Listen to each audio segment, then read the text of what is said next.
Boutique Bijou d'or Mossi Elengi. Boutique Bijou d'or Mossi. Voilà, couleur riche. Boutique Bijou d'or Mossi. Boss, voilà, couleur riche. Boutique Bijou d'or.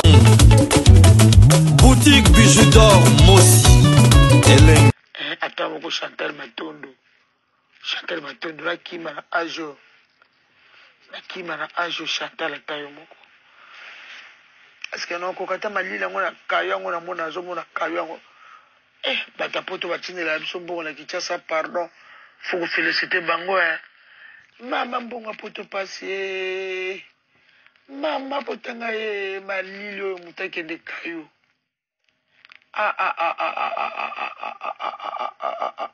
Na moni yango na respecté somme da tino la ta 20 € 10 € kumisa e 50 max.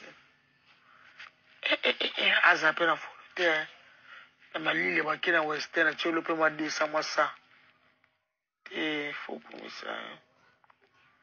Ngamo na moni yango ngamo même so na commune le parisien na komo vanda pona chela mutumbongo za passer na malile na bibaka. Musoka atolinga kobenga batapoto yaka mputuchi mo ibimata leloko oni ibimiana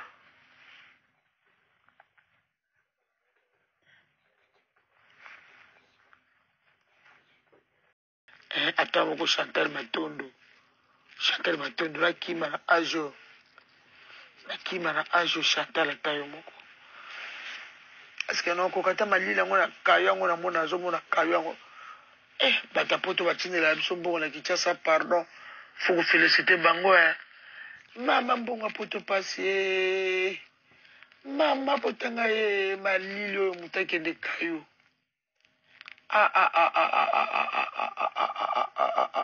Na moni yango na respecté somme da tino la ta 20 € 10 € kumisa e 50 max.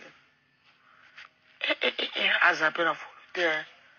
Na malile bakina western cholo pe ma 200 mois ça. Faut kumisa.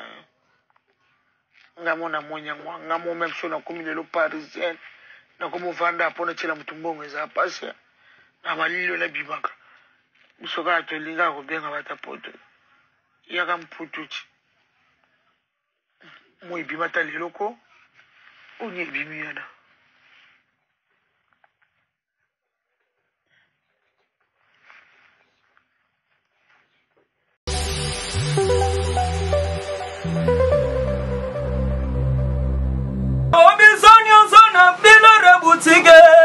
Tokotana bisoto lata voyant simba mbogar tala ezali na ndenge na yo mwani balobi tokota lelo bisonyo sona bilare butike tokotana bisoto lata voyant simba mbogar tala ezali na ndenge na yo mwani eye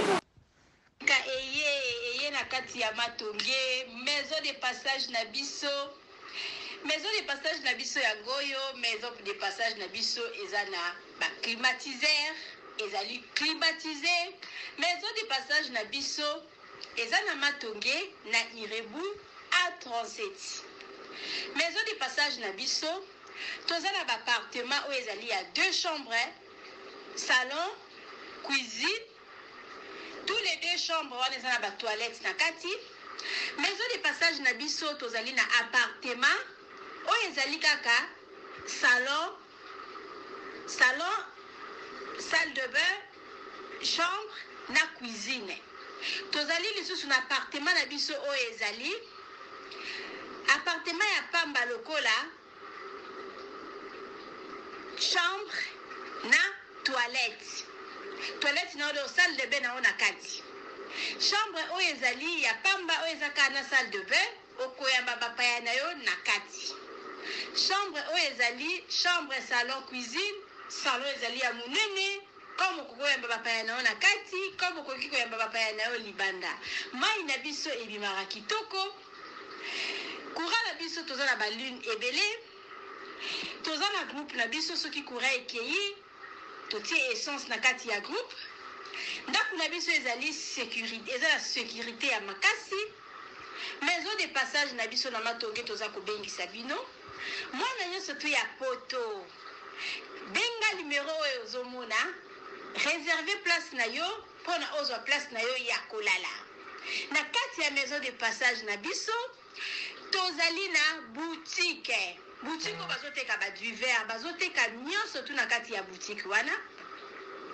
Tozali lisusu na nini voiture autotie na disposition na bino batu bozoya na kati ya maison de passage na biso auto bengi yango Bidor. Contactez Bijou d'Or TV. Contactez numéro oyo moni, réservez place na yo. Ozwa place na yo avant parce que ba place na biso mingi eza kozala toujours occupé. Benga avant zwa place na yo. Okozala jamais déçu. Merci.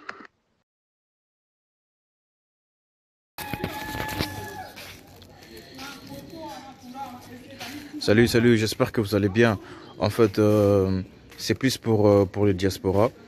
C'est donc qui veulent passer leur séjour ici à Kinshasa. Alors pour tous vos déplacements, il y a une voiture à louer qui est là, marque Hyundai. La voiture elle est confortable, donc climatisée et tout. Donc la voiture répond vraiment aux normes. Alors pour tout contact, veuillez contacter Bidor TV au numéro qui suit, plus 49 17 85 52 23 11. Donc je réponds pour une meilleure compréhension. Plus 49 17 85 52 23 11. Donc la voiture elle est là, marque Hyundai. Donc voilà. Donc ici nous sommes à Kinshasa. Donc pour tous les diasporas, pendant tous vos séjours à Kinshasa, voilà la voiture elle est là pour vos déplacements et tout. Donc partout où vous voulez y aller, la voiture elle est là. Donc vraiment, veuillez contacter Bidor TV et vous ne serez pas déçus. Merci et bye.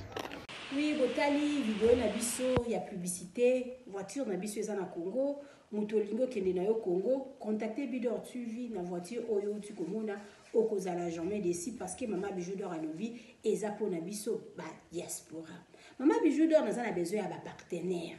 Yo partenaire place aux alliés, contactez Maman Bijou d'Or. Maman Bijou d'Or a besoin de micro, Maman Bijou d'Or a besoin de ordinateur. Vous sepelez na musala nanga soko lingi au soutenir Maman Bijou d'Or na musala na ye numéro nanga ezawana. Merci.